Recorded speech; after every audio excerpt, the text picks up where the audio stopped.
Lorry ಚಾಲಕರ ಮಾಲಕರ ಸಂಘದಿಂದ ಪ್ರತಿಭಟನೆಯನ್ನು ಮಾಡಿ ರಾಷ್ಟ್ರಪತಿಯವರಿಗೆ ಮನವಿಯನ್ನು ಸಲ್ಲಿಸುತ್ತಿದ್ದಾರೆ. ಈಗಾಗಲೇ ಹಿಟ್ ಆ್ಯಂಡ್ ರನ್ ಕೇಸ್ 10 ವರ್ಷ ಜೈಲು ಶಿಕ್ಷೆ ಹಾಗೂ 7 ಲಕ್ಷ ರೂಪಾಯಿ ದಂಡ ವಿಧಿಸುವ ಶಾಸನವನ್ನು ಕೇಂದ್ರ ಸರ್ಕಾರ ಹೊರಡಿಸಿದೆ. ಇದು ಜನವಿರೋಧಿ ಕಾನೂನು. ಇದು ಲಾರಿ ಚಾಲಕರಿಗೆ ಅಷ್ಟೇ ಅಲ್ಲದೆ ಪ್ರತಿಯೊಂದು ವಾಹನ ಸವಾರರಿಗೂ ಸಂಬಂಧಪಡುತ್ತದೆ. ಅವರ ಕಡಿಮೆ ಶರಾಗದಲ್ಲಿ ಇರುವಂತಹ ಘಟನೆ ಆದರೂ ಕೂಡ ಅಷ್ಟು ಹಣ ಮತ್ತು 10 ವರ್ಷ ಜೈಲು ಶಿಕ್ಷೆ ಕೊಟ್ಟರೆ ಅವರ ಕುಟುಂಬ ಬೀದಿಗೆ ಬರುತ್ತದೆ.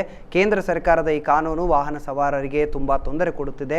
ಈ ಕೂಡಲೇ ಈ ನೀತಿಯನ್ನು ಹಿಂಪಡೆಯಬೇಕೆಂದು ಒತ್ತಾಯಿಸಿ ದುರ್ಗದ ಬೈಲ್ನಿಂದ ಆಟೋ ಚಾಲಕರ ಸಂಘ, ಲಾರಿ ಚಾಲಕರ ಸಂಘ ಒಗ್ಗೂಡಿ ರ್ಯಾಲಿಯನ್ನು ಮಾಡುವುದರ ಮೂಲಕ ತಹಶೀಲ್ದಾರರ ಕಚೇರಿಗೆ ತೆರಳಿ ತಹಶೀಲ್ದಾರರ ಮೂಲಕ ರಾಷ್ಟ್ರಪತಿಯವರಿಗೆ ಮನವಿಯನ್ನು ಸಲ್ಲಿಸುತ್ತಿದ್ದಾರೆ. ಕಳೆದ 3 ದಿನಗಳಿಂದ ಲಾರಿ ಚಾಲಕರು ಸ್ವಯಂ ಪ್ರೇರಿತರಾಗಿ ಯಾವುದೇ ಗೂಡ್ಸನ್ನು ರವಾನಿಸದೆ ಸ್ಟೇರಿಂಗ್ ಚೋಡು ಆಂದೋಲನವನ್ನು ಆರಂಭಿಸಿದ್ದಾರೆ. ಈ ಕಾನೂನು ಹಿಂಪಡೆಯುವವರೆಗೂ ಈ ಹೋರಾಟವನ್ನು ಮುಂದುವರಿಸುತ್ತೇವೆಂದು ಎಚ್ಚರಿಕೆಯನ್ನು ಕೊಟ್ಟಿದ್ದಾರೆ. ಎಲ್ಲ ಮಾಧ್ಯಮ ವರದಿಗಾರರಿಗೆ ನಮಸ್ಕಾರಗಳು. ಇವತ್ತು ಮೆರವಣಿಗೆಯನ್ನು ಈ ರೀತಿಯಾಗಿ ಮಾಡ್ತಾ ಇದ್ದೇವೆ. ಈ ಘನವತ್ತ ರಾಷ್ಟ್ರಪತಿಗಳಿಗೆ ನಾವು ರಾಷ್ಟ್ರಪತಿಯವರಿಗೆ ಮನವಿಯನ್ನು ತಹಸೀಲ್ದಾರ್ ಮೂಲಕ ಕೊಡ್ತಾ ಇದ್ದೇವೆ. ಇದು ಕೇಂದ್ರ ಸರ್ಕಾರದವರು ಭಾರತೀಯ ನ್ಯಾಯ ಸಂಹಿತಾ 106, 1 ಮತ್ತು 2ರಲ್ಲಿ ಬಂದಂತಹ 7 ಲಕ್ಷ ರೂಪಾಯಿ ದಂಡ, 10 ವರ್ಷ ಕಾನೂನು ಸಜ್ಜಕ್ಕೆ ಇದಕ್ಕೆ ನಮ್ಮದು ವಿರೋಧವಾಗಿದೆ.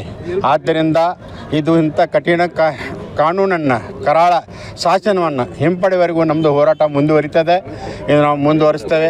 ಅದಲ್ಲದೆ ಇದರಲ್ಲಿ ಬೇರೆ ಇದರಲ್ಲಿನೂ ಇವರಿಗೆ ಡ್ರೈವರ್ಗಳಿಗೆ ಕಿರುಕುಳ ಕೊಡ್ತಾ ಇದ್ದಾರೆ. ಇಂಥ ಕಿರುಕುಳ ನಾವು ಸಹಿಸಲಿಕ್ಕೆ ತಯಾರಿಲ್ಲ. ಇವತ್ತೊಂದು ಡ್ರೈವರ್ ಅಂದರೆ 2 ವೀಲರ್ ಆಗಿರ್ಬೋದು, 4 ವೀಲರ್ ಆಗ್ಬೋದು, 6 ವೀಲರ್ ಇರ್ಬೋದು, ಯಾವುದೇ ಇರಲಿ, ಡ್ರೈವರ್ ಅಂದರೆ ಡ್ರೈವರ್ನೇ. ಸ್ವಂತಕ್ಕೆ ನಾವು ಗಾಡಿ ಮೋಟರ್ ಸೈಕಲ್ ಹೊಡೆದು ಅದು ಡ್ರೈವರ್ನೇ. ಇಂತಹ ಮಾನದಂಡದ ಶಾಸನವನ್ನು ತಂದು ಕರಾಳ ಶಾಸನಕ್ಕೆ ನಮ್ಮದು ಬಹಳ ಪ್ರತಿರೋಧ ಇದೆ. ಈ ನಮ್ಮ ಲಾರಿ ಮಾಲೀಕರಾಗಲಿ ಚಾಲಕರಾಗಲಿ ಎಲ್ಲ ದೇಶದಲ್ಲಿ ಬೆಳೆಯುವಂಥ ದವಸ ಧಾನ್ಯಕ್ಕೆ ಕೃಷಿ ಉತ್ಪನ್ನ ಮಾರ್ಕೆಟೇ ಇರಲಿ, ಕೈಗಾರಿಕಾ ಉದ್ಯಮದ ಉತ್ಪನ್ನ ಮಾರ್ಕೆಟೇ ಇರಲಿ, ಅಥವಾ ನಮ್ಮ ಪ್ರತಿಯೊಂದು ಅವಶ್ಯಕ ವಸ್ತು ಆಗಲಿ, ಜೀವನಾವಶ್ಯಕ ವಸ್ತು ಇರಲಿ, ಔಷಧಿ ಸಾಮಗ್ರಿಗಳಿರಲಿ, ಈತ ಡ್ರೈವರ್ ಸ್ವಾವಲಂಬಿಯಾಗಿ ದೇಶದಕ್ಕೆ ಹಗಲಿರುಳು ದುಡಿತಾ ಇರ್ತಾನೆ. ಇಂತಹ ವ್ಯಕ್ತಿಗಳಿಗೆ ಕಠೋರ ಕಾನೂನನ್ನು ಎಲ್ಲರಿಗೂ ತಂದು ಇದು ಮಾರಕವಾದಂಥ ಕಾನೂನು. ಇದಕ್ಕೆ ನಮ್ಮದು ಪ್ರತಿರೋಧ ಇದೆ. ಆದರೆ ಇವತ್ತು ದೇಶದಲ್ಲಿ ಯುದ್ಧನೇ ಇರಲಿ, ಮೊದಲು ಹೋಗೋದು ಯಾರು? ಗಾಡಿ ಒಳಗೆ ಕರ್ಕೊಂಡು ಹೋಗೋದೇ ಡ್ರೈವರೇ ಮುಂದಿರ್ತಾನೆ.